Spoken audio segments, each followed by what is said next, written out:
I can relate to people straight away when I look at people's eyes. And this is why, so coming here all the way shaped me and learn a lot to be the person I am today, make me how strong I am today. I'm getting goosebumps. And also when I was young, you don't have that fear of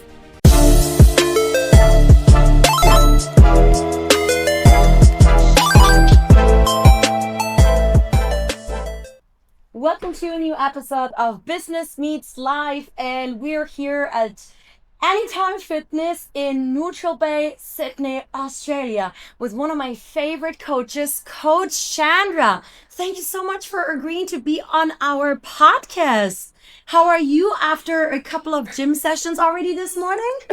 Thanks, Janine. I'm happy to be here. Thank you very much. I'm so pleased. I've been actually pretty good. I have abundance of energy, so I still have so much more to share with you. Okay, amazing. So when I arrived in Australia, I actually realized people go to the gym at 5:30 a.m. and they do not just go one time or twice per week. Some of these guys here, they come 5 times a week. So I started to integrate, join you guys. Everybody was so supportive, integrated me, which was amazing. And I realized the Australian wellness and gym culture is so different from what I've seen in Germany and China and in other places. So I'd like to ask you, how does it compare, the gym culture, to what you are actually used to back in Indonesia? So let's be honest, I moved here when I was 19. Wow. Okay. So gym has never always been a part of my life, only the past 6 years. However, though, I always been like a very fit person. I used to dance before all of this thing happening. What did you dance? So I was a pole dancer for a while. I keep saying this all the time, as much as I'm competing and stuff, I actually not like a competitive person. So when I was dancing, I always love dancing. Pole dancing was just happened to stumble in my line, and I love it. It's in my blood. So after a few years of dancing, I decided I want to compete. And what happened is I chicken out. So I never end up making it to the stage. But I always believe what meant to be is meant to be. And I find myself on a bodybuilding stage. Again, bodybuilding also something I stumble upon. All right. One time I was just going through things in my life just like everybody else, and fitness was there to help me. And I just spent all my heart, all my time working and just training. And personally, I'm just a person who always, if I decide to do something, I'm gonna give all my heart to it. Love it. And that starts about, I think, around roughly 2018. It has been like quite a journey. And I have nobody around me are into fitness. So I throw myself deep down and learn.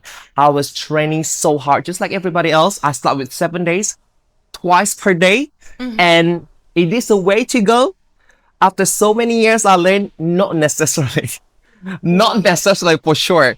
But if you really love enjoying do what you do, pour your heart to it, go for it. But by all means, we all make mistakes to know what is right and what is wrong. And that's where I started. And however, jumping into a competitive bodybuilding, exactly the same. People ask me, do you compete? And I say no. But that's kind of like planting a seed in my head. Then I jump into it. So back to the culture of how different it is back home and here. I never really get to experience that in Indonesia. Okay. But I also know my mother itself are a very fit person. Is she? She is a very fit person. Yeah. So she does a lot of aerobic. Okay. And I think this is really, really funny when you ask me about the culture back in Indonesia. From what I remember, it's not as big as today. There's no such a thing as a group training. Everything is so more based on aerobic or dance. When I was little, my mother used to take me to gymnastics. I would just stand in the corner watching her. She does aerobic, she loves it. And I will walk myself upstairs and I see all these people lifting weights. So obviously we don't have an access like what we have in Australia. And from what a brief memory I remember when I was a child, That's all the culture that we remember. So, and like I say, people don't really go to the gym at 5:30. Not in Indonesia. Yeah. So they go a bit later. Do I remember more than that? No, because I was so young. I think I was probably 6 or 7. I think that's also imbued in my head, and I got to make my way into fitness in Australia. Interesting. Yeah. All right. By the way, we actually have something in common. I also love dancing. And I think it's impressive to see that you have just started with this about, you said 6, 7 years ago, right? And how far you've come. The first time I saw Coach Shandra in the gym, I was like, damn, her muscles look perfect. And even her butt, oh my gosh, concentrate. Okay, so basically, like you said, like you're a personal trainer, you are a gym manager, you are a bodybuilder, you are, even if you don't think so, a competitive person. So what does a normal day in your life look like? Because you do so many different things, and also you get up super early. So that's a very good question. Thank you, Jenny. Obviously, when I'm competing, that is a very, very different time that I have. I try to accomplish everything like a checklist on the box. And like I say, I have like an abundance of energy. So thank you, Lord, for that. My day starts at 2 o'clock when I'm competing. I will try to get my 2 first a.m.? 2 a.m. correct. 2 a.m. Wow. 2 a.m. So I try to Now I get count this. I try to get the hardest task I think on my day done in the early morning. Eat that frog, as Yeah. they say. Because what happened is as we are tapped down into a calories deficit into a competition, the harder I pull my calories, the less energy I have. As much as energy I have to spend for the day, and I try to use the most of it to work on my weakness. Training come very easy for me because I really, really love training. I can training anytime, Wow. any day. If Not you put me. me, if you put me in the gym, I just love it. I will just do it. Okay. So says when I was competing, I start my day at 2 a.m. And the first thing I do, I walk into the gym, get myself ready. I'm gonna start learning my posing. Oh. Posing is very crucial when we are competing. It's how you showcase your body. Can you show us something? Yeah, I can definitely show you guys a few things, definitely. So that's where I feel like it's cost me a lot of my energy. So that's the first thing first, I get it done in the morning. Wow. Great learning. And I don't personally offer so many shows that I do, so many learning curves. Every show is so different. Oh, is it? Every show is very different. In which way? Because let's say example, my very first show, I don't have any coach. Like I said, when I jump into the gym, I put myself deep down, I learn. So my first show, I've done it. That was really, really hectic. I tried to find my diet ways. I tried to see how my body worked, and I tried to see what cardio worked best for me to help me to burn as much calorie and as much energy that I can use. So my first show, I've done a lot of stepper, like the Stairmaster. That is a killer. I know you guys know when you guys on the Stairmaster, it's a lot of mental work. Mental work. A lot of mental work to Oh. stay on the course over the hours. I started with a 20 minutes per day, and let's go up to 7 days per week. That's how I try to find my way, and then I build up to 1 hour per day until I hit my show. I come up pretty lean, but because I don't understand much about carbs loading and stuff, I was flat. My muscle was flat.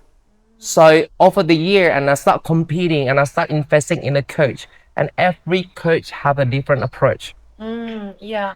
My last coach was probably my best coach because we worked so well together. Okay. Because I'm the person who, I don't like people tailgate me, keep bugging me on did you do this or not.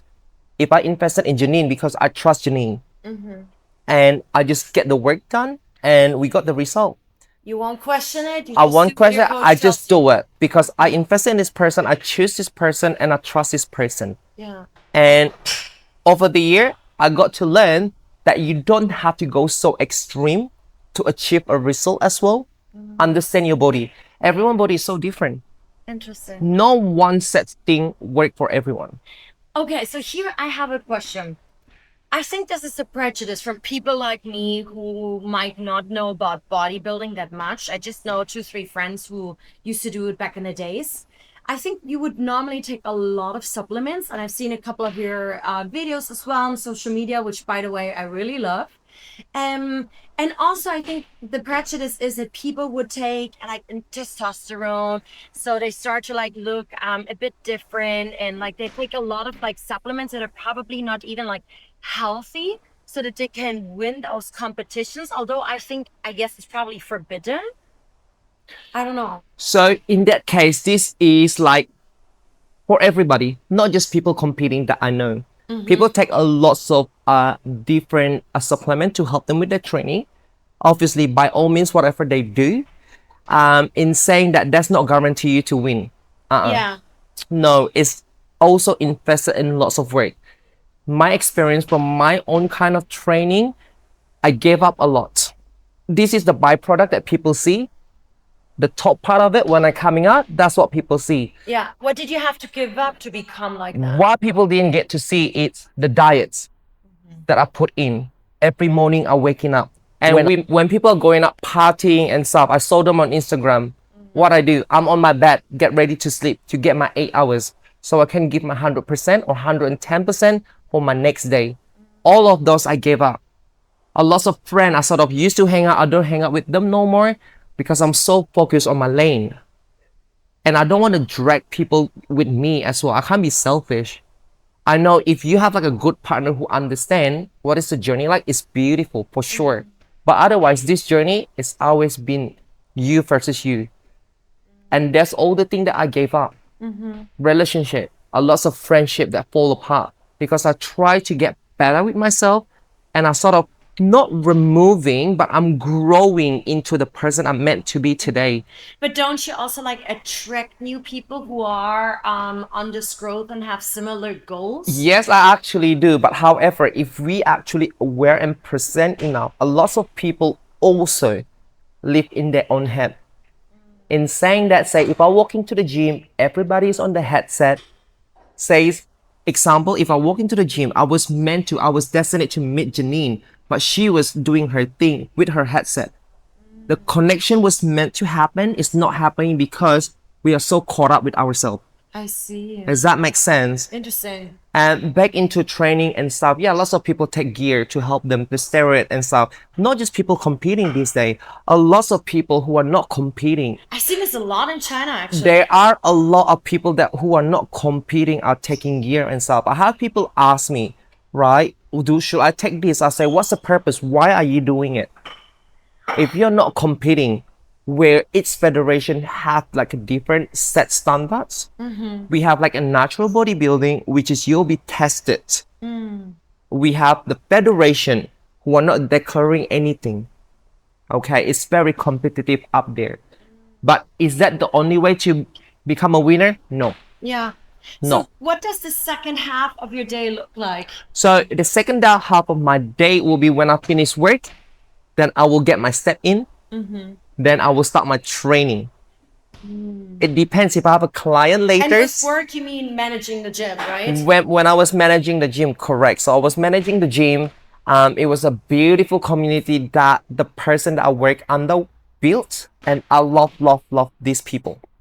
And from there, I was just everybody. Life moving so fast in Sydney. I have the last tasks I have to done. I have the checklist that I need to do. I'm not a perfectionist, and I don't believe in a perfection. I just want to be better so I can be better for others, and showing people it is possible if you actually put your head into it.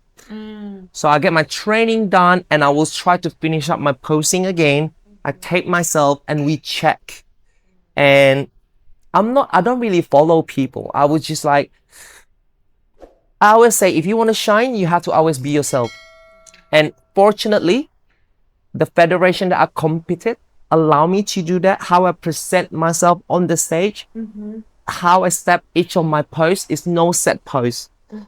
So I just put my day into it, and depends if I have a client later at night, I'll come back, train my client.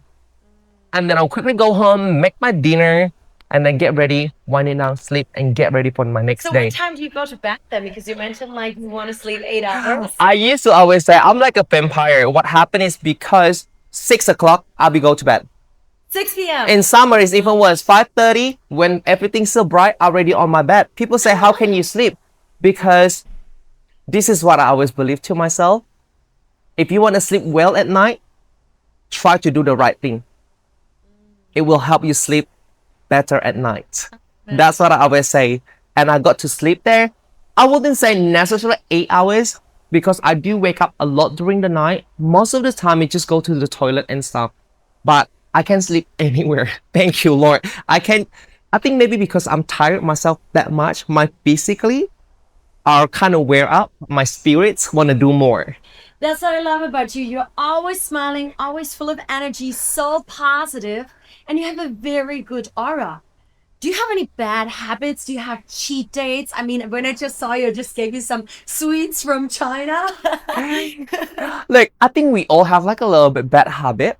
The way to thinking about this is, say, example, Janine was just mentioned cheat day. I wouldn't call that cheat day because they just very negative connotation. And a lot of people from my experience that I met, especially young girls that I met, they are staying on track with their diets and stuff, and they kind of stray away a little bit. The next day, they beat themselves really, really hard. And I think that's just not the right way of doing stuff.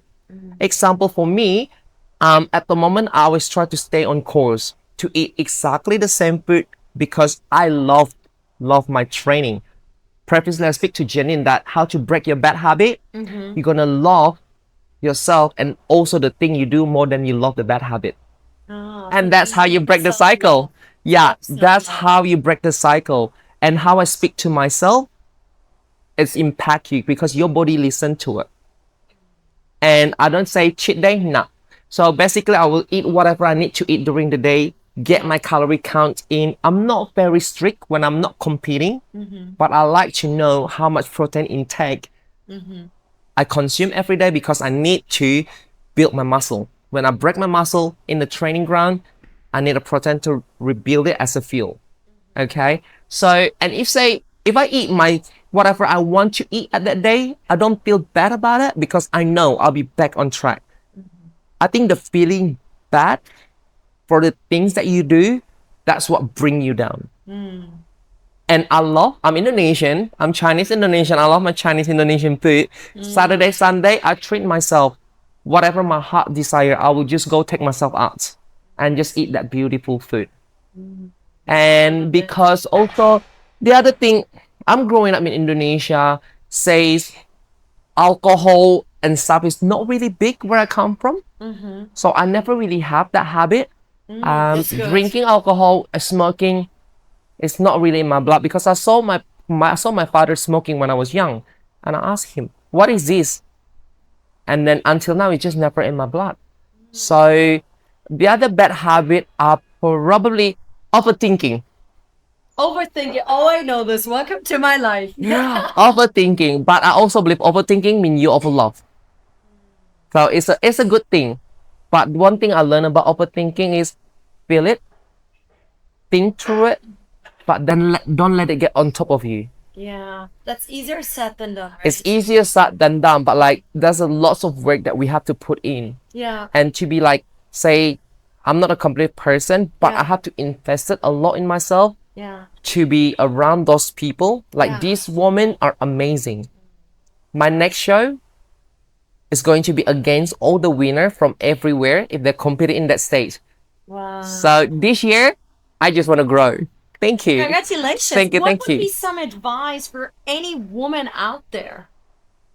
Whether they want to do like bodybuilding or just any kind of like advice, because you have come as an immigrant, you started a new life, you've been through so many different challenges in your life already. So all I get to give advice is to understand about yourself a little bit more, to know yourself a little bit more. Choose something that you love to do, something that light up your heart.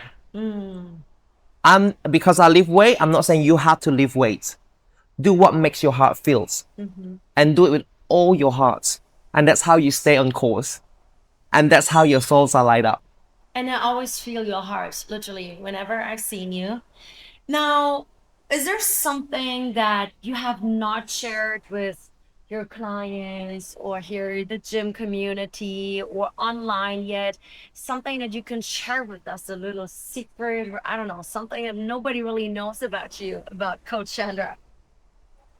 Um, I have a lot of secret. I get it. I have a lot of secret. So we need to be more specific in this term of question. What would you like to know, I Jenny? don't know, something interesting. Okay.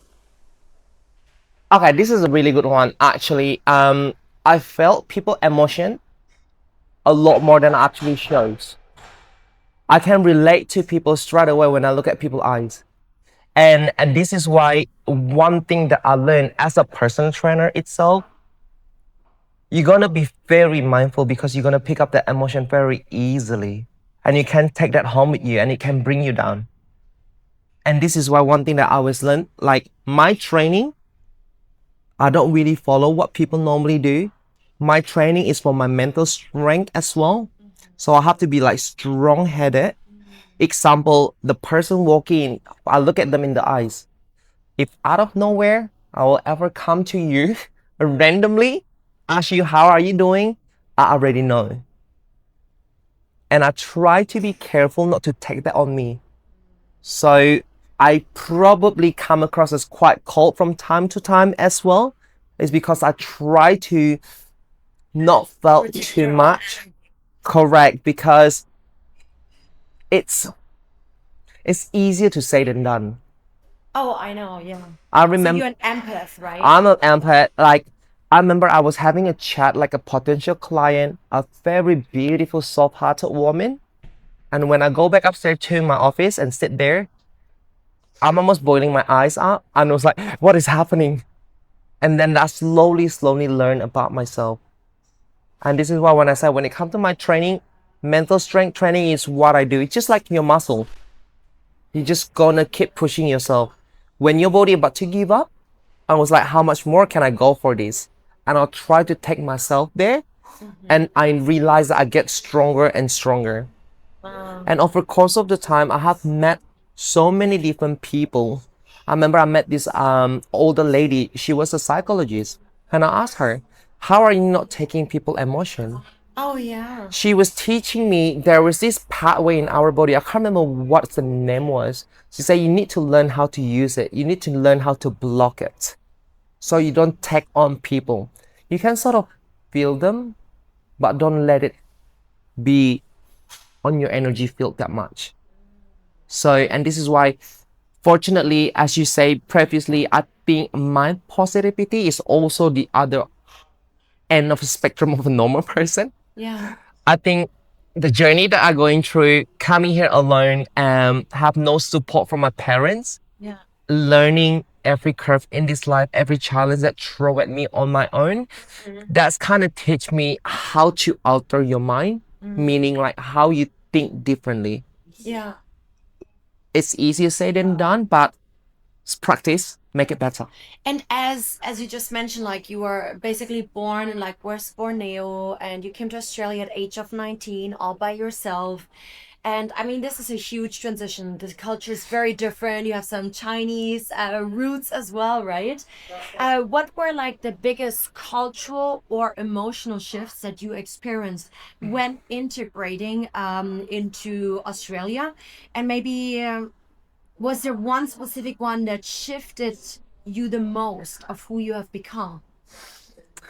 This is a very interesting question because coming from a house of love where I'm coming from when I was young, I don't get to experience as much to see what the actual words is like. So just like a little kid, glasses coming up, think everybody will be nice. Everything will be just good. Because that's how you are when you're a kid. You're very innocent, you're coming here, and I've seen what the real world it is. I always learn, I know the word is never fair, but I think in my head, I was just never think that way. So coming here all the way shaped me and learn a lot to be the person I am today, make me how strong I am today. I'm getting goosebumps. And also when I was young, you don't have that fear of the unknown. You're just like, yeah, this is a new place. This is a Sydney. This is Australia. This is a big country. So I was just excited to be here. I'm coming here all the way. I also know there's so many Chinese Indonesian people here. And I'm like, oh, I'll be fine. Yeah. And I think the self-belief and the confidence that I think some people just have it, I think that's kind of get me through all this year, I think. And got here, learned a lot. My mother always complained though. She's like, you never have a time for me. And I say, Mom, when I have so many things I have to do on my own, it's very different. It's not that I don't remember about my family, but it's more like you got caught up in life as well. Because this is the beautiful thing. When I went back home, you feel like life is a lot easier. You know how Chinese people, we stay with our parents until we get married, right? And then we're going to move out. So I told her, I explained to her exactly why. And from there, I was just like, build my life here. I love my life here. I miss home. But I always say to people, when you're out of the system, when you try to go back, you don't fit in. And it's just feel not right. Yeah. So I love my life in Australia, and Sydney has given me so much opportunity and stuff to be who I am today. So I'm very grateful for that. I love it. All right. So you're constantly surrounded by strength. And also, I mean, you have to be strong for your clients, make them stronger physically and mentally. How do you personally care for your own mental health, especially in a high performance environment like fitness and bodybuilding? Because I imagine no matter how strong you have become now, especially mentally, I'm sure you also have those weak moments. And you've already shared a couple of things, but is there something else that maybe we can also try out? I recharge on my own. I recharge on my own. I spend a lot of time on my own as well and try to get comfortable. I mean, we all been running away from our issues and real problem in life. I've been one of them for sure. Put my hands up. So from there, I just try to get better learning because I'm here to help and guide people. But before I'm able to do that, I need to spend some times dealing with what I have to deal with and knowing myself a lot more. What drains me, what recharge me, which people around me is good. Like I say, the more I spend time on my own, the more sensitive I become as well towards people energy. People can just talk to me. If they can smile at me, but I feel a different energy, that's what I believe. That's how sensitive I am. And if I walk into the space, example, if I walk around, if I come close, my body seems to pull me towards positive people. Which is really funny. Like I always believe like everybody experience the world differently. And as I grow, as I spend a bit more time on my own. And that's how I slowly cultivate and try to understand a little bit more. I try to understand and listen to my body. I'm all like giving all. But there is a moment like says, first I remember how my body tell me to slow down. I was like on the high stress with work, competing, prepping, all of those things and try to tick the box. I was walking up the street. Suddenly have like a shooting pain around my ribs. I didn't even do anything. I would just walk up the street. What was that? So I went to physio and he was looking at me. He was like, why you're here? I was like, well, I have a pain. I need you to probably tell me what is happening. And he's looking at me. Have an answer. He doesn't have an answer. He only smiled at me. He was like, you just need to slow down.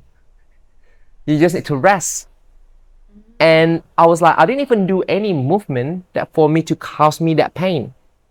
So I was like, okay, that's first thing. And then a few months later, it's coming back. Was it the energy of someone? Was it a thought or something? I wouldn't call it the energy of someone or a self-doubt because I think my body telling me you're pushing so much here. You're pushing so much stress over here. And now every time I have that shooting pain, like a sharp shooting pain around my ribs, I will try to take back everything on my diary. It's not getting me close to my goal. Example, something that I can't wait for tomorrow to do it.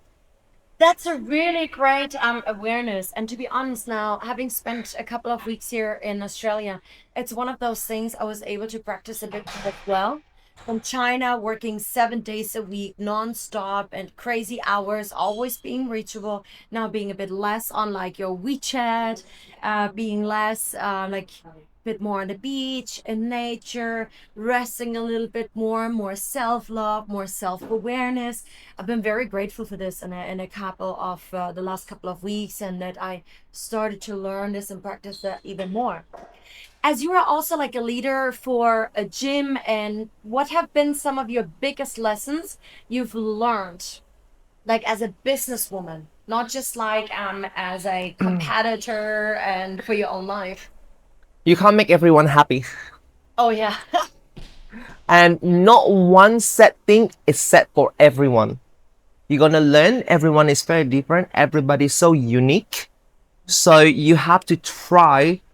An example says, I'm dropping a program. It doesn't work for just one person. So you're gonna have like all different bodies, all different ages, male, female come to you. So I have to learn to understand people. Everyone is different Yeah. and try to make it work Yeah. for individual lifestyle. And so far it's been going so well. I'm not like a pushy kind of type. I can't.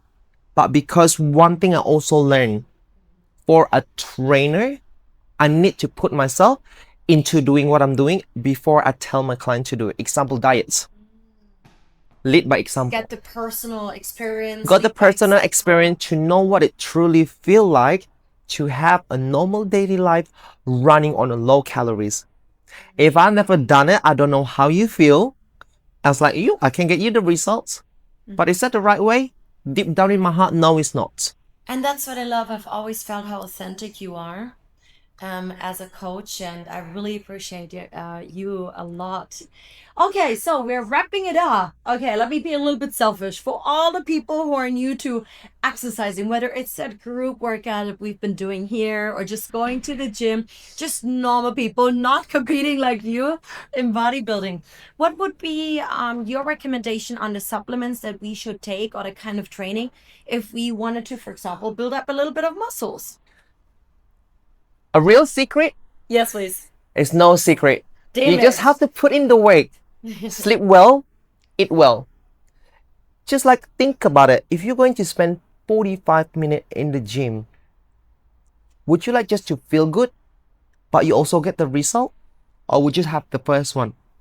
If you are willing to spend 45 minutes in the gym, slowly, one step at a time, as I say, you're going to try to nourish your body because you only have one body. What I learned, if I look after my body in my 20s, I think in my 30s, I will run a lot more smoother. Beautiful. Last words to our audience from the East and West in this world. So do everything with your heart. Follow your heart, follow your soul, and surround yourself with people who lift you up for sure. And if you guys want to know more about me, you guys can find me on Instagram under name Shandra Vigo. That's my private. Or you can find me on Transform with Shandra. Thank you so much for making time for us, guys. Sharing is caring. If you love today's podcast episode, send it to your friends, your family, colleagues. Give her a like and start following her. See you next time, somewhere in who knows where in the world.